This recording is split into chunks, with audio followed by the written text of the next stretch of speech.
तर शरद पवार गटाकडनं साताऱ्यातनं शशिकांत शिंदे यांना उमेदवारी देण्यात आली आहे। रावेरमधनं श्रीराम पाटील यांना तिकीट देण्याचा निर्णय घेण्यात आलाय। तर आता रक्षा खडसे विरुद्ध श्रीराम पाटील अशी लढत ही रावेरमधनं पाहायला मिळणार आहे। तर साताऱ्यामधनं शशिकांत शिंदे विरुद्ध उदयनराजे भोसले अशी लढत पाहायला मिळू शकते। मात्र रावेरमधनं रक्षा खडसे विरुद्ध श्रीराम पाटील अशी लढत असणार आहे। शरद पवार गटाचे 2 उमेदवार जाहीर झालेत आपण बघतोय।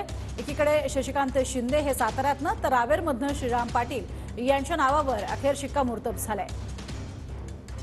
लोकसभेच्या एकूण 10 जागांवरती लढणार आहे राष्ट्रवादी काँग्रेस शरद पवार गट। पवार साहेबांनी दिलेला महाविकास आघाडीच्या लोकांनी दिलेला निर्णय हा मान्य आहे।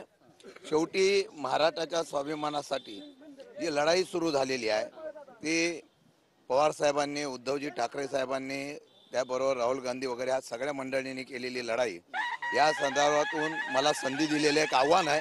पण निश्चितपणाने महाविकास आघाडीने दाखवलेलं स्वप्न हे साध्य करण्याचा आणि यशस्वी करण्याचा मी प्रयत्न करेन। स्वतःला भाग्यवान समजतो आणि येणाऱ्या काळात समोर कुठलाही आमचा अपोनंट असला तरी आम्ही पवार साहेबांच्या ताकदीमुळे आम्ही नक्कीच ह्या जिल्ह्यात, ह्या मतदारसंघात तुतारीची आवाज जोरात गुंजवू असं मला वाटतं।